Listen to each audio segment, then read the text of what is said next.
Olá, bom dia. Cá estamos mais uma vez. Eu chamo-me Pierre Portugal e bem-vindo ao meu canal, Igreja Chamando Lumière. Hoje nós estamos mais uma vez com um tema bastante interessante que se chama A Roda de Sansara e a Evolução Humana. Como sabemos, a Roda de Sansara é um conceito indiano que vem do sânscrito, que quer dizer um ciclo de reencarnação sucessivas, ou seja, um ciclo de nascimento e morte. Isso é a roda de Sansara. Ok? E a evolução humana, que faz parte do tema.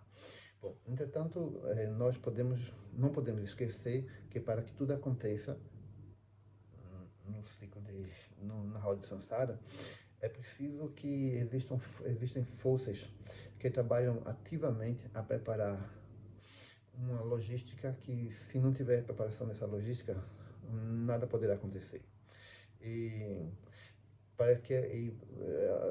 Eles preparam uma logística favorável para que tudo aconteça, ok? Então, o que quer dizer com isto? Quer dizer que existe o comando cósmico. O comando cósmico a gente fala no comando cósmico porque ele faz parte dos comandos que comandam. O comando cósmico, por exemplo, se ocupa muito da logística dos planetas, alinhamento e tudo mais. Faz parte do comando, por isso que eu falei. Ok. Temos também o grande comando planetário. Okay? Temos o plano dos ascensionados, o plano da luz, o penumbral, umbral e os coordenadores kármicos. Todos esses intervenientes, eles estão envolvidos para que nós estejamos cá. Somos 8 bilhões de pessoas que fazemos parte do Projeto Terra, mas não esqueçamos que quando nós falamos comando cósmico, nós logo aí alinhamos, por isso que eu falei neles, que a humanidade não se encontra só na Terra. Portanto, o comando cósmico é importantíssimo que a gente fale nele, mas como também nós já falamos em todos os outros. Ora, o que nos concerne diretamente agora é falarmos nos coordenadores kármicos. Então, admitamos que uma pessoa queira, um espírito, alguém queira participar do Projeto Terra. Então, imagina que uma determinada entidade, um determinado espírito de luz, ele não tem essa experiência na matéria, que é importantíssima para que ele conheça, mas ele não tem essa experiência. E ele pensa, já vi tantas pessoas participar desse projeto, mas não sei como funciona um projeto planetário. Eu gostava de fazer parte. Então ele vai se informar. E como se fosse uma consulta, ele pergunta, diz-me lá, como é que funciona o projeto planetário? Como é que funciona uma experiência na matéria? E o indivíduo vai explicar. Funciona, é interessante, mas é muito difícil de passar. Por quê? Porque, repare, você vai entrar no projeto, logo vai se submeter a uma programação completa, e uma vez que entra com o livre-arbítrio, ok? Mas tem que submeter a todas as etapas e só volta a sair quando se adquirires algum karma, vai ter que pagar todos e só sai quando tiver. Do jeito que entrar, você tem que sair. Sem nada a pagar, sem nada a dever, falar. Então, e como é que funciona? Como é que eu faço para fazer parte de um projeto desse? E demora muito. Tem pessoas, espíritos, a participantes que em outra encarnação, menos de 10 encarnações, eles conseguem ascensionar e sair do projeto. E outros, em 20, ainda estão por lá enrolados. Portanto, isso depende muito de como funciona, como o aluno vai se comportar. Assim que é como se fosse para a universidade, vai lá, em Harvard, nos Estados Unidos ou em outro lado, vai participar dessa formação, desse curso, dessa universidade e vai aprender tudo em pormenores do que se passa, por exemplo, na roda de Sansara. Depende de onde de onde for colocado. Você pode ir para a roda de Sansara no início, lá no topo, começar como um rei, por exemplo, ou começar como um plebeu. Não importa. Um ou outro vai ter que passar pela roda completa. Imagina que entra como um rei, lá em cima no topo da roda. E se fores um rei daqueles manda que manda degolar, que manda enforcar, que persegue seu povo, que não perdoa, que cobra muitos impostos, que faz não importa o que se diverte, como se fosse uma diversão, porque ao entrar no projeto, tu tens o livre-arbítrio, e tu pode fazer não importa o que. Só tem um problema, tem que lembrar que quando entras e que fazes, porque o sofrimento imposto é sofrimento futuro. Isso é igual. Sofrimento imposto é sofrimento futuro, ou seja, vais ter que recuperar. Então, se fores um rei que gosta de se divertir fazendo não importa o que, como a maioria dos reis que nós vimos pela história fora, nós vamos verificar que aquele rei, o futuro dele já sabe qual é. Agora, se for um rei amoroso, bondoso, que ama o seu povo, que ajuda, benevolente, como também houve vários.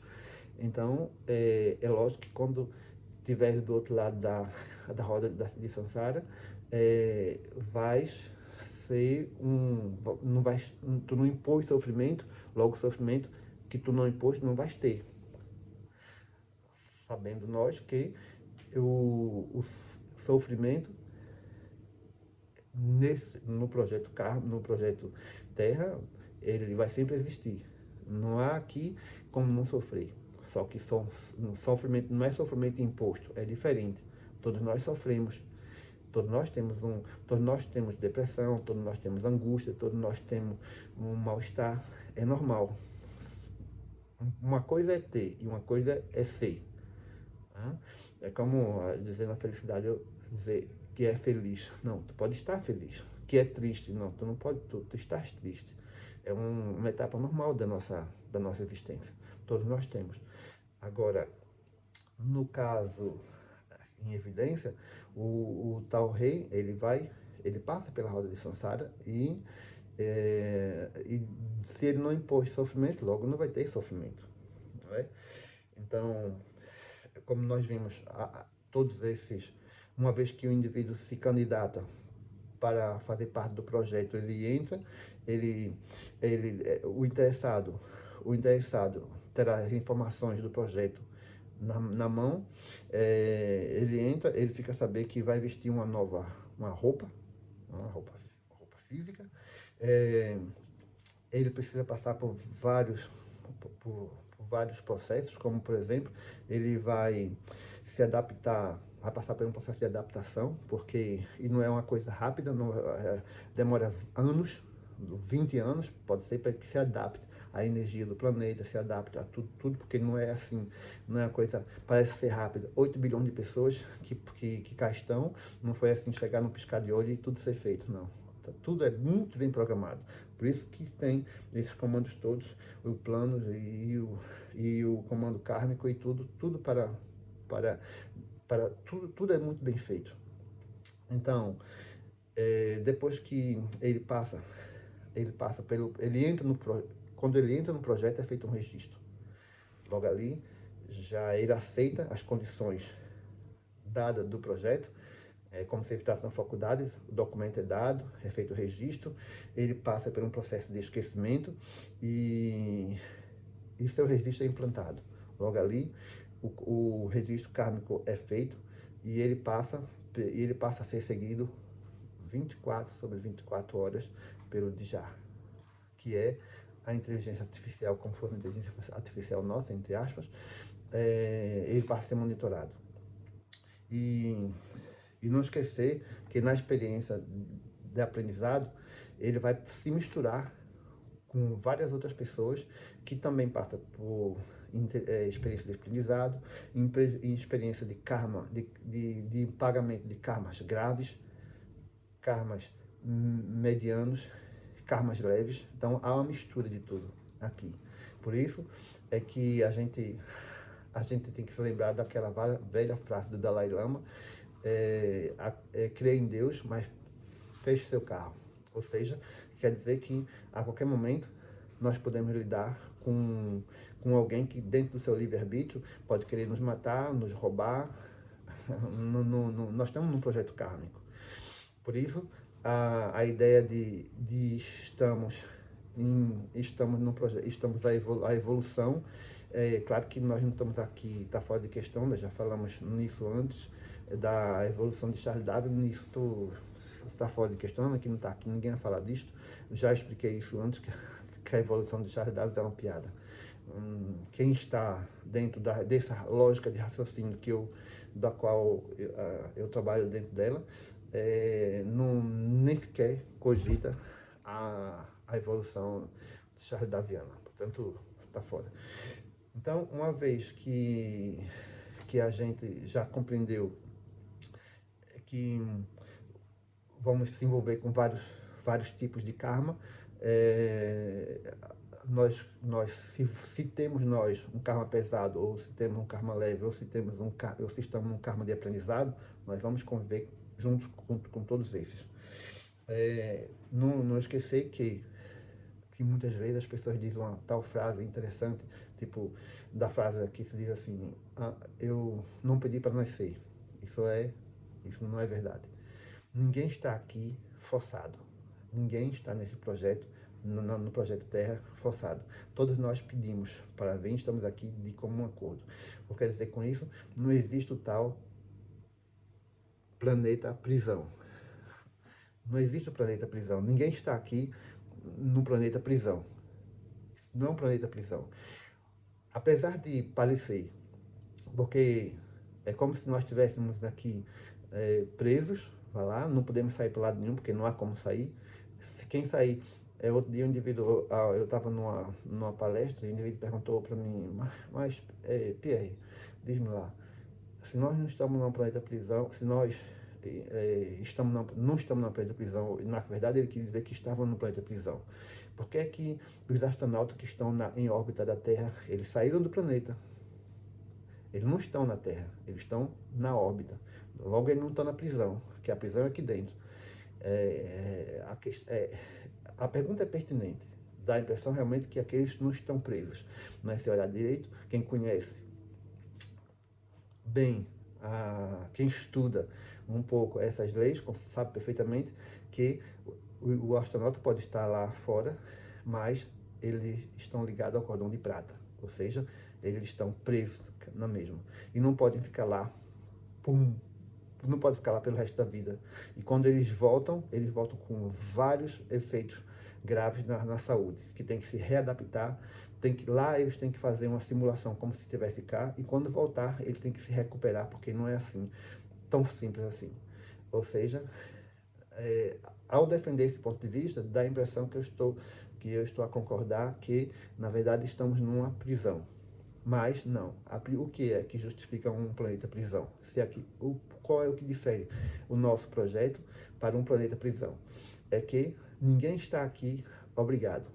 Todos estamos aqui de comum acordo. Todos aqui assinamos um projeto, aceitamos estar aqui para uma experiência. Uns a resgatar karmas graves, leves e pesados, outros em aprendizado. Mas estamos todos aqui. Outra pessoa me impôs outra questão, mas diz para mim: uma pessoa que está deitado num carro de rolimã, com as mãos envergadas, somente com o olho e sem mobilidade alguma, me diga que essa pessoa pediu para vir. Então, repare, temos aí que avaliar que estamos diante de um karma pesado. Também de acordo. E um karma pesado já está dentro, se olhar direitinho no começo dessa palestra, o indivíduo que está no karma pesado, ele já está entre encarnações, entre experiência. Ou seja, ele já começou sua experiência há longo tempo e agora, de uma hora para outra, ele simplesmente resolveu, tem que pagar aquele karma. Se ele está com um karma pesado, ele está a recuperar, e logo ele está a recuperar um karma que ele provavelmente fez para merecer estar naquela situação.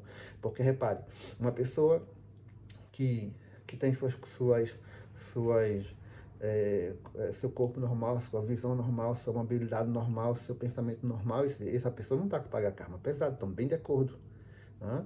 E quem se identifica é que sabe o que é que veio cá fazer. Pela sua leveza de espírito, ele vai saber qual é a sua missão cá, o que é que ele veio fazer. Se está num karma leve, se está num karma pesado, se está num aprendizado, é inerente em nós, somos nós que deveríamos saber o que cá fazemos, o que devemos fazer cá. De uma forma, não interessa que de um jeito ou de outro está a ser vigiado 24 sobre 24 horas pelo Djá. Portanto, o livre-arbítrio tem-se, não se pode sair antes do tempo, não é possível sair do projeto antes do tempo. Imagina o indivíduo que comete um suicídio, ele imagina que pode sair, mas isso é falta de orientação, falta de sabedoria, de entendimento que as pessoas fazem isso, mas devido à falta de esclarecimento que não teve, porque o indivíduo que consegue compreender, repare, não é um indivíduo espiritualizado, porque o indivíduo que está espiritualizado, que está a saber, ele não é que compreende, ele não é um indivíduo que evoluiu. Não tem nada a ver. O indivíduo que é espiritualizado, que compreende, não é um indivíduo evoluído. É apenas uma pessoa que conhece a lei. Olha, se ele conhece a lei, se ele sabe de onde veio, entre aspas, porque ele não sabe exatamente, mas ele sabe por que veio, e sabe por que está, e sabe para onde vai, o porquê vai, logo ele não comete o suicídio, que ele sabe perfeitamente o que vai acarretar a ele o fato de um corte de imediato num contrato que ele fez, como fosse um contrato, mas a aceitação de vir, foi ele que procurou o projeto para vir, para passar pela experiência. Apesar de não parecer, parece um jogo de palavras, mas não é. Apesar de não parecer, tem outros bilhões de pessoas no planeta. Ok. Mas não esqueça que o universo é vasto. O universo é vasto. Portanto, isso é nada para o universo. Então, uma pessoa aceitou passar por essa experiência, vai passar pela experiência, se por inocência, porque é realmente uma inocência, um indivíduo que dá cabo da vida, porque depois vai perceber o que é que ele fez. Porque quando se envolve quando a pessoa está aqui, que se envolve com toda as leis, com todas as publicidades, com tudo que é com religião, isso e aquilo, ele simplesmente acha que Deus está conspirar contra ele, que depende da situação, que ele é um coitado, que a vida não é para ser vivida, que tudo é muito ruim, que não, tudo é insuportável. Mas na verdade não é nada disso, faz parte do projeto. Isso é um projeto de aprendizado ou um projeto kármico, como quisermos entender. Então, aquele indivíduo, por exemplo, outra pergunta que alguém me fez. Quando uma pessoa passa a vida toda na prisão, ele está a pagar o karma na mesma? Isso depende. Repare, vamos falar agora. É um indivíduo que passa uma vida toda na prisão. A prisão. O indivíduo está lá na prisão, ele tem visitas conjugais, tem televisão, tem todo conforto, e muitas vezes dentro da prisão ele ainda comanda o tráfico. Então, que karma esse indivíduo está a pagar? Ele passou a vida toda na prisão, mas qual o karma que ele está a pagar? Então, a gente compreende que, na verdade, é uma procrastinação programada. procrastinação programada. Ou seja, ele está procrastinar em relação à experiência dele. Não está a servir, é nula. Porque o que é que aquele indivíduo está aprendendo lá dentro? Não está aprendendo nada, mas a experiência é dele, é um livre-arbítrio, é dele. Ele escolhe. Só que depois ele vai ver que é tempo perdido. Né? É uma procrastinação dentro das lógicas, porque lá dentro ele não vai sofrer, ele não paga karma. O indivíduo cometeu vários crimes e é condenado à prisão perpétua, à prisão à vida. Fica lá dentro na maior tranquilidade, sem sofrer, sem nada. Então, onde é que está o pagamento do karma? Então, ele está lá dentro na mesma, mas nada foi pago. Então, o karma ali não é resgatado. Então, é procrastinação. É um problema para ele, é tempo perdido para ele. Mas antes ele tivesse suportado um pouco as dificuldades, passado a experiência e voltado sem nenhum problema. Por isso é que fica tão difícil para as pessoas se elas não procuram compreender os mecanismos pelos quais eles estão aqui. É por isso que pessoas como eu e como muitos outros que tentam ajudar de alguma forma, tentar contribuir, não é fácil. Né?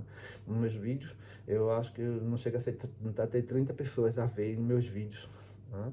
Não tem, não sei, não acho que nem sei se tem algumas pessoas que me seguem, que abonam meu canal. Mas eu faço a minha parte. Outro dia eu estava a olhar e vi um vídeo, acho que era dança da bundinha ou uma coisa assim, um vídeo assim, muito simples, vai lá, não estou desmerecer, mas pronto, muito simples. Tinha 5 capas, tinha quase 3 milhões de visualizações. Eu olhei assim, mas como é que... Pronto, mas infelizmente, ou não sei, é o que as pessoas gostam, é o projeto que nós estamos. Como eu tenho consciência, e o vídeo está justamente a dizer isso, nós não estamos aqui para evoluir. Então, as pessoas elas fazem o que elas querem, mas cabe a nós, outros, fazer a nossa parte.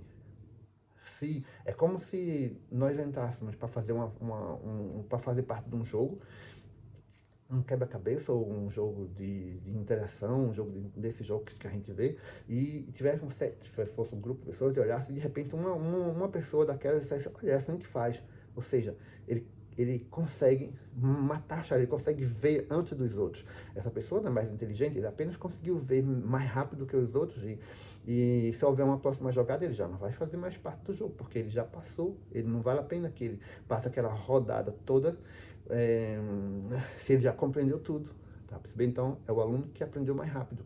Quando há aluno que reprova 5, 6 vezes, há alunos que não reprovam nenhuma vez e passa rapidinho sua experiência e não precisa estar aqui a ser reprovado. É muito, muito mais fácil para algumas pessoas e para outras já não é. Então,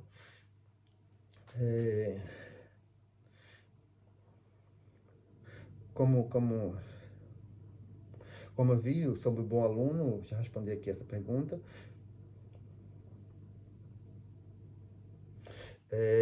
Como uma outra questão que me puseram foi sobre muitas vezes nós fazemos parte da roda de Sansara e podemos mesmo numa única rodada a gente fazer parte dos dois lados. Podemos fazer parte dos dois lados, tanto negativo como positivo. Atenção, né? Por exemplo, vamos dar um exemplo de Nelson Mandela, por exemplo. Nelson Mandela passou por uma fase crítica da sua existência com o apartheid, fez parte de uma fase muito complicada do apartheid, chegou mesmo a passar 28 anos numa vida completamente fora de circulação, não é? E depois, nessa mesma existência, ele conseguiu ganhar o prêmio Nobel e ainda assim foi presidente da República. Repare, numa mesma existência. Veja como a roda de Sansara girou de uma forma impressionante para algumas pessoas.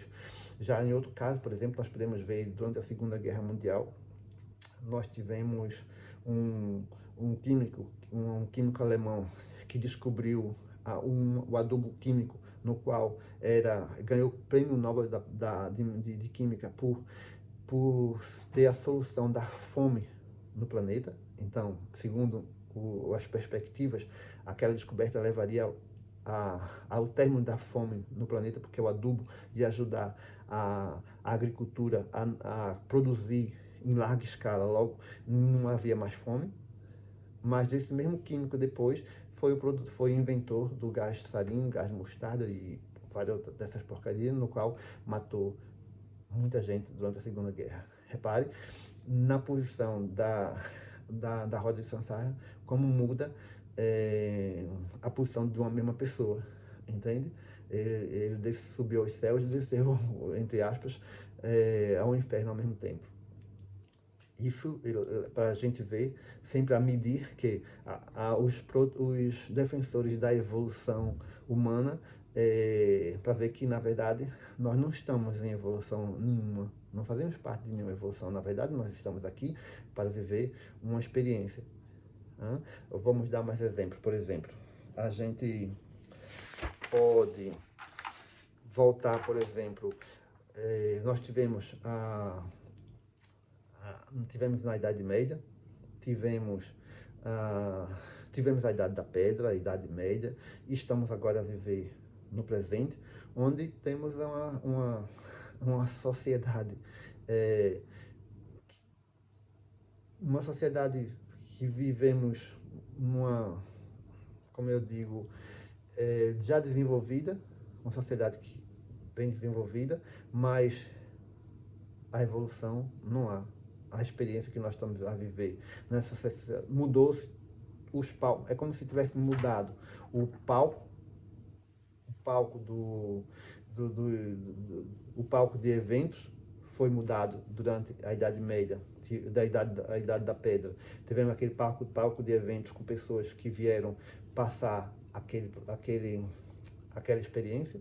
Depois tivemos outros atores, foi mudado o palco, tivemos outros atores no palco de eventos da Idade Média, onde passou todas aquelas cenas que a gente conhece já, Peste Negra, Guerra dos 100 Anos, Revolução Francesa e muitas outras. Tivemos a Primeira e a Segunda Guerra Mundial e estamos agora a viver no outro palco de eventos. Se olhar direitinho, se olhar bem, os atores podem ser outros, porque aproximadamente 86% dos espíritos agora encarnados estão aqui na primeira encarnação, talvez até mais, não são os mesmos espíritos todos, não são todos os mesmos espíritos. Por quê? Porque dos primórdios dos tempos até agora, a gente vê que não é possível que as pessoas tenham tantas encarnações assim. E temos prova de amigos benfeitores que passaram por cá. Lembre o bom ensinamento do Chico Xavier, lembra do Chico Xavier, quando ele escreveu aquele livro há 2000 anos, lembra, do Públio Lentos, e depois teve o outro livro que ele escreveu 50 anos depois, quando a reencarnação 50 anos depois, dando clara evidência de que entre uma reencarnação e outra não passa mais de 100 anos, levando completamente se fizermos bem as contas, uma mesma pessoa não pode ter 50 encarnações, não há tempo para isso. No princípio da humanidade até agora, não tinha tempo, como pessoas dizem que tem 200 encarnações, ou isso é absurdo, são pessoas que não sabem fazer conta. Além disso, são pessoas insensíveis e muitas vezes são pessoas que é preciso estar sempre na ideia do ver. Mas e os espíritos? Onde é que estão os espíritos? Não tem que ter... Amigo, a era dos espíritos acabou. Não há mais espíritos. Por exemplo, observe, houve os grandes eventos dos grandes mentores espirituais. Se conhece algum médium agora, aproveita a presença deles, porque esses são os últimos que estão cá, mas eles já não vão mais existir. E depois, quando esses partirem, já não haverá mais outros. Por que não haverá mais outros? Não há uma necessidade de médiums agora. Não há, os médios vieram para dar bons exemplos e mostrar que existe. Ou seja, não há como duvidar mais da presença que houve por aqui os espíritos. Por quê? Repare, houve, por exemplo, o caso do José de Arigó. José de Arigó, ele fez mais milagres do que Jesus Cristo. Aquele homem deu exemplos claros da existência. Ele passou quase 20 anos, calhar mais, já não me lembro tanto, mas passou muitos anos a fazer curas. O homem curou milhares de pessoas.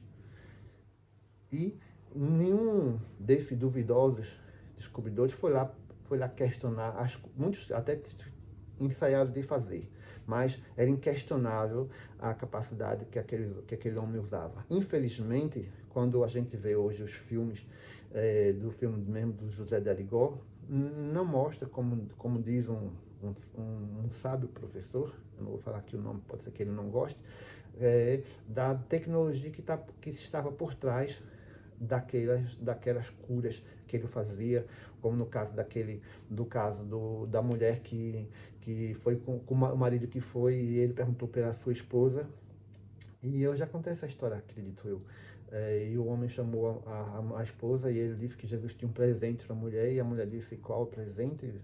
Ele disse: Jesus tem um presente para si. E ela disse: ok, a senhora vai ser mãe. E a senhora disse: mas eu já tenho, já não tenho, eu fui operado e não tenho útero. E o Zé de Arigó materializou um útero e fez a operação na hora, e a mulher, e disse que queria conhecer o filho 1 ano depois. Repare, por que não existiu investigações científicas desse que duvida tanto da existência? Por quê? Porque tinha uma tecnologia. As investigações para descobrir se era verdade nunca foram feitas, ok. E nós sabemos que, infelizmente, nos filmes isso não é possível mostrar, porque não sabem as tecnologias que estavam por trás a operar dos comandos kármicos, desses que eu falei há bocado, que estão por trás essas tecnologias que apoiam o médium a fazer tais fenômenos, como no caso do Zé de Arigó, que na verdade não era ele, mas sim forças especiais, o Dr. Fritz, que era apoiado por tecnologias do astral, que ajudava esse médium a realizar as suas curas. E que ninguém via, ele estava lá sozinho, mas as tecnologias que estavam por trás, como no caso, por exemplo, do Gasparetto, mais recente, o Gasparetto, um grande médium brasileiro, que faz os seus quadros fantásticos, e mesmo sem ver, sem nada, eu já cheguei a ver, impressionante a capacidade do rapaz de pintar sem ver, e mesmo a pintar com os pés sem olhar. Então, os espíritos não estavam ali, não consegue duvidar, não consegue ir lá descobrir se há ali alguém que está a querer enganar os outros. Ninguém vai duvidar lá disso. Se fosse, não era possível fazer o que gostava de fazer, que era provar que há ali um mentiroso. Não há? Esses existem mesmo. Portanto, mesmo com essas provas cabais, claras e bem fixadas numa realidade que não pode ser desmascarada, é uma realidade real, é alguém que realmente estava se servindo de uma tecnologia do astral insuplantável. Então, diante de todas essas evidências, mesmo assim, ainda a pessoa chega para mim e pergunta mas e os espíritos? Repare, eu não preciso de estar aqui e acreditar que eu estou cercado de espíritos. Eu sei que eles estão aqui. Não preciso de acreditar nisto. Tudo que eu tenho que fazer é conhecer as leis, respeitar que eles estão cá e fazer a minha parte e passar o que eu sei para alguém que queira aprender. Eu não preciso saber que nada que está lá fora, nada é natural, tudo é artificial, do que mesmo o mais pequenino inseto é uma tecnologia usada pelos extraterrestres para fazer testes e continuar a sua vida, e com uma consciência que está ali naquele pequenino inseto. Eu não preciso de que os espíritos venham me dizer isso, porque é evidente que sim. Eu não preciso saber que quando eu estou em 4 paredes fechadas, sou eu e eu, que eu não estou só, que eu estou no Big Brother permanente, e estou a ser sempre observado pelo Udijá, que registra tudo que se passa conosco. Eu não preciso que os espíritos venham me dizer isso. Portanto, os espíritos já não precisam mais tacar para nos dizer, olha, faça isso, faça aquilo outro. Não, acabou. Os médios que estão cá, o centro espírita sempre vai existir.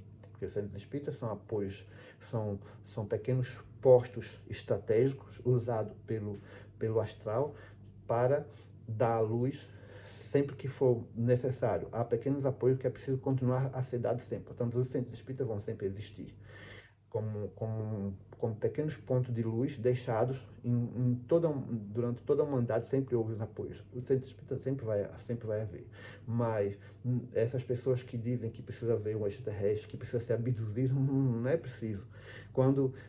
Eu lembro do meu pai que muito me ajudou para perceber muito mais rápido muitas coisas.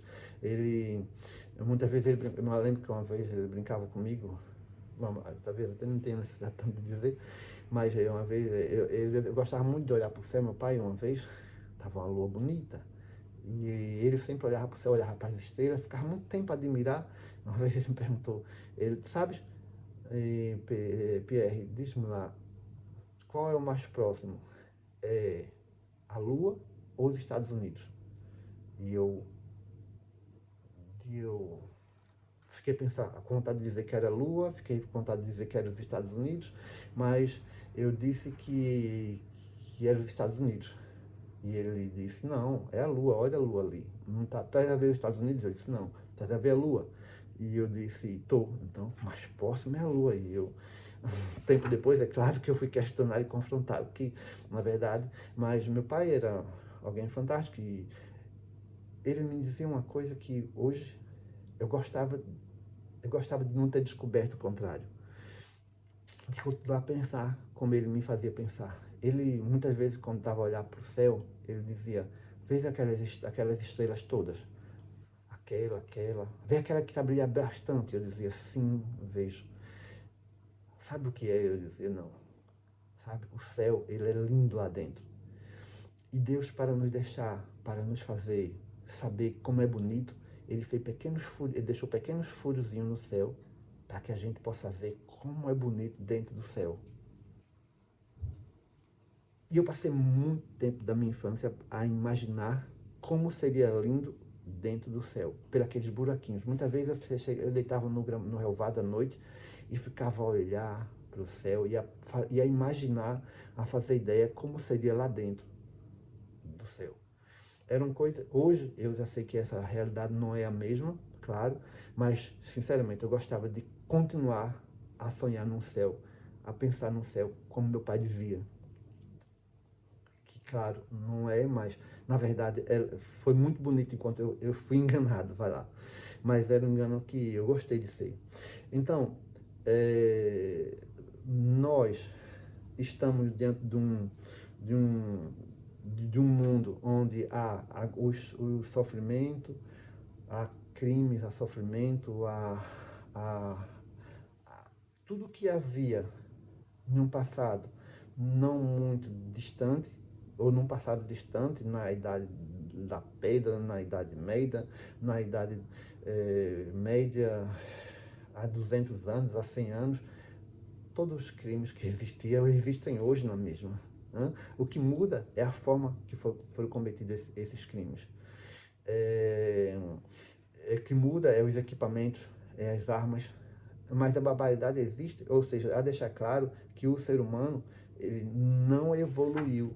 Ele veio aqui passar hoje está um bocado mais complicado, porque além de matarem uns aos outros, ainda querem destruir o planeta. Isso aqui é impressionante. Tá? Querem destruir a vida. Mas os crimes bárbaros, eles continuam. Portanto, não podemos confiar em que estamos num mundo de pessoas evoluídas. Não, existem experiências diferentes. Pode ser que estejamos diante de experiências as quais não sejam tão pesadas. É claro que se nós falarmos, por exemplo, numa Idade Média ou antes, ou mesmo no Império Romano, onde os bárbaros invadiam casas, matavam famílias, isso e aquilo, e hoje nós temos leis, temos justiça, temos contenção temos república, temos congresso, temos leis que protegem o cidadão. É claro que estamos dentro de outro contexto completamente diferente, mas não quer dizer que evoluímos. A barbaridade existe, mas dentro de uma outra experiência. Ou seja, na verdade, nesse palco de eventos, é importantíssimo que descobramos qual é a nossa qual é o nosso verdadeiro papel nesse teatro astral, nesse teatro universal que passamos. Temos que descobrir qual é o nosso papel, não andar por aqui perdidos, a achar que somos evoluídos e que nada pode acontecer. Não. O livre-arbítrio existe, as pessoas fazem uso desse livre-arbítrio e qualquer uma hora podemos ser agredidos, mortos ou fazer parte do karma do outro. Então, é importante fazer como o Dalai Lama disse, acreditar em Deus, mas fechar o nosso carro. Porque a nossa evolução, ela não está dentro desse contexto no qual nós aceitamos fazer parte de um projeto com a nossa, para tirar a experiência. Uma experiência que será rápida ou não, depende do aluno. E nós somos o aluno. E temos que, se formos bons alunos, pode ser que passamos de ano rapidamente. Ok? Bom, eu agradeço mais uma vez pela paciência nesse esclarecimento. Eu agradeço mais uma vez e eu digo a Bientô. Namastê, obrigadíssimo e a Bientô. Tchau.